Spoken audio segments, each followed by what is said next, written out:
They said the desert was a place where secrets dried up and blew away with the wind. But on that warm afternoon, beside a quiet stream hidden between the cliffs, the strangest, softest secret of all began with a single innocent question. One that almost made the cowboy swallow his own tongue. "So, white people make children this way? Can I try too?" Nantan asked it with such pure curiosity, her dark eyes wide, her voice as gentle as the breeze brushing the water. She wasn't teasing. She wasn't flirting. She genuinely didn't understand what the battered, bruised cowboy had been trying to explain a moment earlier. To her, the ways of settlers were confusing, tangled, almost magical. He coughed, nearly fell off the rock he was lying against, and waved his hands like a man fighting off bees. "Whoa, now no, that's Lord Almighty. You got it wrong, sweetheart." Nantan blinked hard, her braids swaying as she leaned closer. "I am wrong? But you said the settlers hold their children close, skin to skin, wrapped warm in the winter. That is how they grow?" "I meant raising kids," he sputtered, "not making 'em." She tilted her head thoughtfully, the way she always did when something didn't quite add up. Her innocence was never childish, it was clean, untouched by cruelty, shaped by the quiet life she had lived deep among her people. She had rescued him 2 weeks earlier, after finding him half delirious near the river, bleeding from a bullet wound. Ever since, she carried the patience of a mother fox and the curiosity of a sparrow following him around camp, observing, learning, asking questions. Too many questions, and somehow, he never grew tired of answering. Now she sat beside him, the sun washing her copper skin in gold as she held a worn book she had taken from his saddlebag, one of the few things he still had after being ambushed. She stared at the drawings inside like they were sacred maps. "But here," she said softly, tapping one of the drawings. "This woman is holding a baby to her chest. She warms the baby with her own body, with her breath, with her touch. That is how settlers grow them strong, yes?" "Well, yeah," he admitted. "That part's true." "Then why can I not try it?" she asked, voice completely pure. "What if, one day, I become a mother too? My child will need warmth." The cowboy shut his eyes. Good God, there was nothing improper in her intentions. She simply believed every culture, every tribe, every family had its own way of nurturing life, and she wanted to understand all of them. But to him, her words meant something deeper, something he couldn't admit, not even to himself. He opened his eyes again, only to find her watching him closely, her hand gently resting on his chest. "When you talk about babies," she murmured, "your voice changes. It becomes softer." He swallowed, maybe because I never got the chance to have any. The truth slipped out before he could stop it. Her brows knitted, and her voice turned tender. "You lost a child?" "No, not exactly." He stared at the sky. "Lost the chance. My wife died 3 winters ago. Before life gave us that blessing." Silence filled the space between them, warm and heavy. Nantan didn't look away, didn't flinch. She simply placed her other hand over his, the way her people comforted someone carrying a wound too deep for bandages.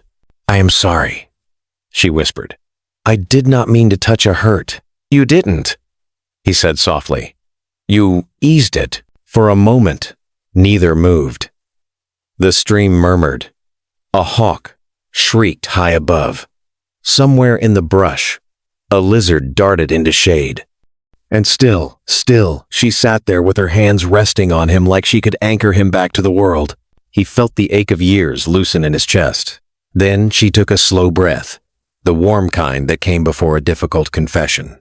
"In my village," she began, "they say each soul has a path. Sometimes 2 paths cross for a reason. Sometimes one path saves another." He looked at her. Really looked. "You think you saved me?" She smiled faintly. "I found you dying beside the river, cowboy. If I had left you there, the buzzards would be telling your story now." He chuckled. "Fair enough. But that is not the saving I mean," she added gently. She added gently. She added gently. She added gently. She added gently. She added gently. She added gently. She added gently. She added gently. She added gently. She added gently. She added gently. She added gently. She added gently. He frowned. "What do you mean then?" "You smile again," she whispered. "You look at the sunrise like you did not notice it before. You talk to the water. You laugh when the horse snorts at you. You carry less shadow than the man I first found." His breath caught, because she was right. And she had seen through him in a way no one ever had. He forced himself to sit up straighter, ignoring the sting in his side. "Nantan, why are you telling me this?" "Because you think you are the only one learning," she said. "But I am learning too." And as 70, her fingers tightened over the book in her lap. "I did not know kindness could be so soft. I did not know that someone wounded can still protect someone else with his words. I did not know that a man can be gentle with a woman even when she does not understand his customs." His heart thudded painfully, and then quiet as a falling leaf, she admitted. "I did not know one could feel this safe beside a stranger." The cowboy felt something shift between them. Something fragile. Something that felt like the first breath of spring after a long winter. But before he could find words, a harsh whistle split the air. He froze. Nantan stiffened. The whistle came again, sharper this time. A warning. Her tribe. He grabbed her wrist instinctively. "Nantan, are they looking for you?" "They are looking for you," she whispered. The world seemed to tilt. She stood quickly, brushing dirt off her legs.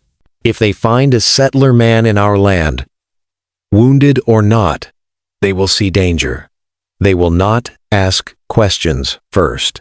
He pushed himself to his feet, fighting his pain. "Then you have to run. Don't let them find you with me." But she shook her head fiercely. "I will not leave you. You have to," he urged. "You can't protect me from your whole tribe." Her eyes flashed with something fierce loyalty. Fear, love, he couldn't tell which. "Watch me try," she whispered. The whistle came again closer. She grabbed his arm and half pulled, half carried him toward the rocks. "This way," she hissed. "If we can reach the canyon path, they will lose our tracks in the water."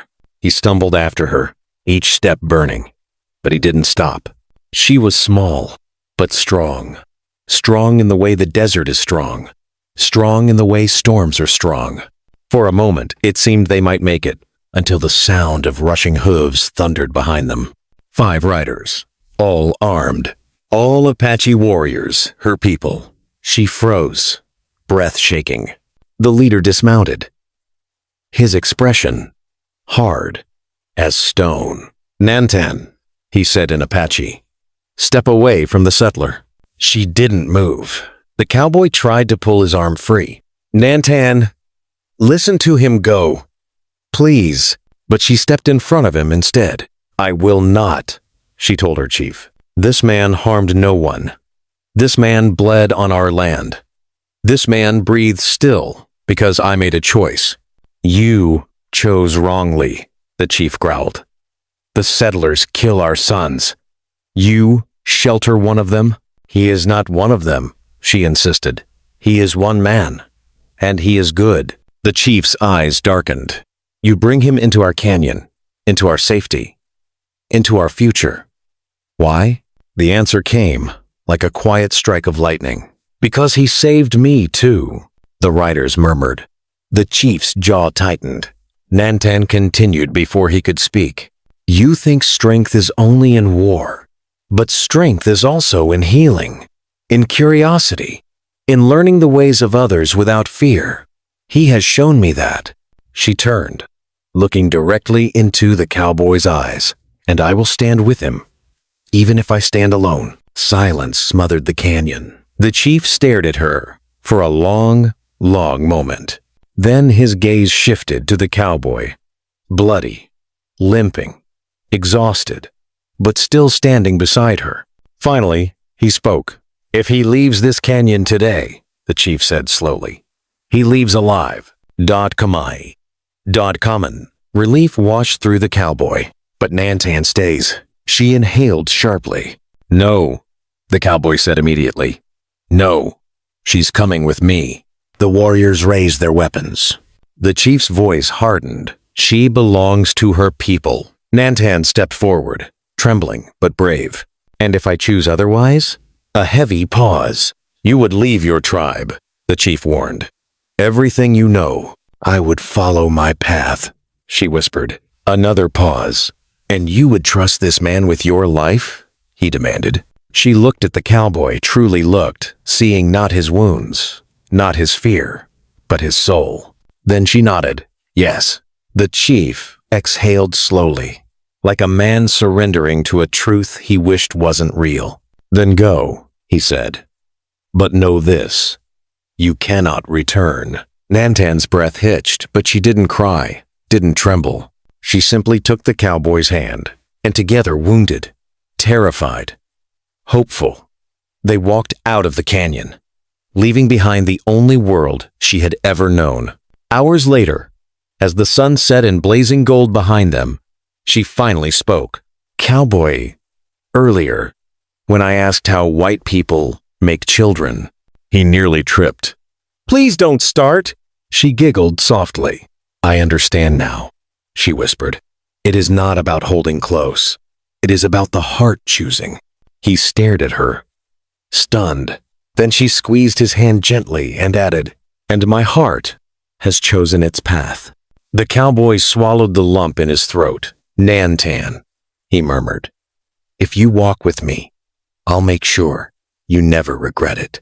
She leaned her head against his shoulder. I already do not. And in that quiet desert evening, two souls, from worlds meant to clash, instead learned to heal each other.